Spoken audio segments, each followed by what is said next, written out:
Let's make history.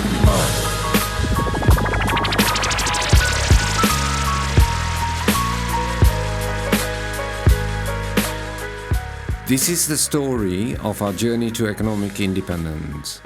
Our 13-year struggle for community governance was achieved in December 2010 with an independence celebration event in January 2011. So I want to pay tribute to you all, to all those members of the association over the years, and the chairs who are here, present and past, and above all, unilaterally, I want to award Priya the Victoria Cross for all the war scars he bears. Thank you. Sir Peter Salisbury, the then MP for Leicester South, made some very pertinent remarks. The big society doesn't exist in a vacuum. It exists as community governance here, I hope, will prosper. It exists with support, with resources, with practical help, with a climate, a culture that gives the support that is needed from the local council, in our case the city council, from the other public agencies, and there are many of them who serve the Highfields area. They must all work together to make community governance, the independence of this centre, something that sees it continue to prosper, sees it continue to be at the heart of the community, sees it continue to serve the community in the future, as it has done in the past. It is a delight, as it always is for me, to be here back again at the Highfields Centre. The work of the Highfields Centre in this community is absolutely vital. As the local Member of Parliament, Priya, to say, the work that you do, the work that your staff do, the work that the volunteers do here is absolutely brilliant, and I will always be here as a friend of this centre whenever you need me, now and in the future. Over the next 2 years, we developed the much-needed and new services, exceeded the Council's contract-related usage targets, and progressed our contract renewal discussions with their officers. That voice is social imbalance, so stand stronger, sit harder in your mental palace, blinded inside the kingdom, united to its old habits. Middle passage coming, war chant, African drumming, Gatlin. Mayor Salisbury's negative actions commenced in March 2012 when he visited the centre and rejected any council liability for making good building design faults.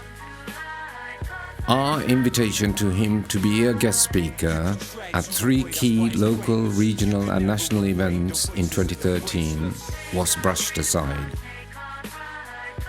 It culminated in a public attack on us in November 2013 when he stated on Radio Leicester that we had failed in our quest for economic independence and were now coming begging to the council. Well, I very much hope that it'll continue because I was, at that time, an MP, but I was supporting them when they were campaigning for self-governance over 3 years ago now, and was very pleased when they got what they described as economic independence from the council at that time. And of course, also very pleased that the council agreed during this 3 years while they were getting themselves established to put in what in total amounts to well over £1 million of running costs. But will that continue? Well, as Baljit Singh was saying a little while ago, the agreement was for 3 years, and the expectation at the end of that 3 years was that they would have got themselves to not just to self-governance, but to being independent of council resources. Now, it's obvious they haven't made it, and it's obvious that we don't want them to collapse. His anti-Highfields crusade continued in September 2014 when he revoked our adjacent school's car park license.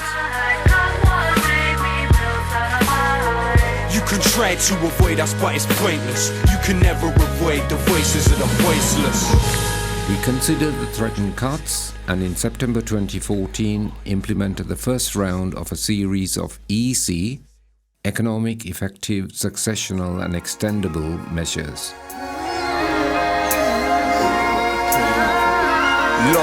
In July 2015, he took a decision to cease all funding to us and remove approximately £800,000 in vital community services from Highfields Centre. Can't relate to your sense of dislocation, type of pain that cannot be contained in a dissertation. Yes, the reason that the terrified. The local councillor's tokenistic challenge at a scrutiny meeting was a complete travesty of justice.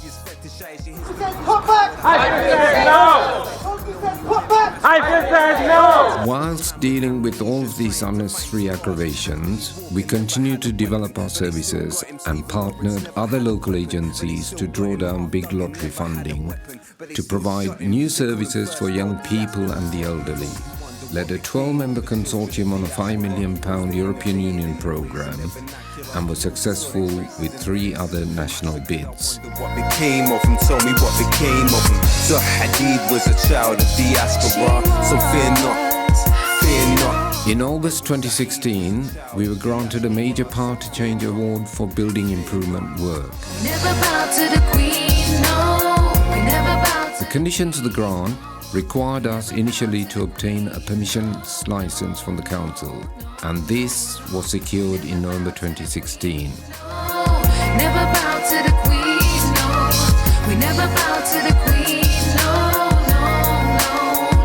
But on exercising our option to extend the lease, the council responded by sending in an 11-man army of building inspectors and followed this up with a pre-eviction notice.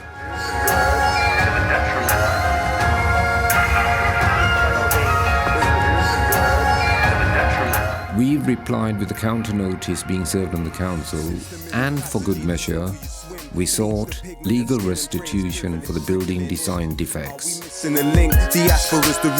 Given the lack of any democratic scrutiny within Leicester's political system, we commissioned Professor Gus John to undertake a review of the council's relationship with us, and especially post-community governance. First of all, I was very disappointed that having written to the City Council seeking their cooperation with the process, I got a negative response. A negative response both from the officers of the council and from the City Mayor, Sir Peter Soulsby. Key findings of this report were that there was no evidence for his wild allegations against us, and it highlighted the culture of fear and bullying which have been imposed not just within the council, but across a range of other civic agencies. There appears to be a culture of fear operating not just amongst officers, but amongst councillors too. In November 2017, the council finally signed the extension lease, and we finalised our building design work and appointed the contractor. The new spaces work commenced on site in February 2018 and was completed in May 2018. How do you feel now we're into the 4th week, the work's progressing, given all of the time we spent in preparing the plans, or you've spent preparing the plans and doing the drawings and so on? Yeah, I feel really good at the moment. It's all come it's a bit of a rush, as these things do. It's started. Spent 2 or 3 weeks knocking things down and smashing things up, cutting them up, and now the lads have caught up with that and started to fit new, prepare new ceilings, new floorings, doorways, and it's starting to look nice. This is the old premises office, previously the reception office in the old building, and this will be the new H Cafe with the food preparation area at the back there and seating in here overlooking the library and the shops, and with seating out here too. So, where does this leave us? Firstly, our large trading deficit of the previous 2 years was turned into a small surplus last year, and is projected to significantly improve in this financial year. Secondly, we hosted a big lottery visit in conjunction with other government officials, and we've also attended 2 follow-up meetings in London. linked to their race disparity audit action plan. Ain't nothing wrong, you can chase your dream. Make your moves and take the lead. I believe we can do anything. Samson, yeah. In lieu of a conclusion, we'd say our long-held and battle-hardened motto of be vigilant but move forward will continue to guide our actions. And with your support, we can achieve a successful outcome to our journey to economic independence. Thank you. Cause anyone can hurt you. I believe in my talent, so I use it. Praying one day real music can move units. We do this, but we ain't appealing to little school kids. That's why labels think we're intimidated. I prefer the word educated. Yes, I'm rated, but sometimes I feel underestimated. I'm only 23, rebelling in this crazy city. I can't do this by myself. I need you lot to change it with me. I believe my future's gonna bring me greater things. Yes, I believe we can be anything. Ain't no wrong, you can chase your dream. Make your moves and take the lead. I believe we can do anything. So there you have it. If you're sick of these DJs playing the same 20 songs over and over again, text them, email them, tell them to start playing the real ones. Peace and love.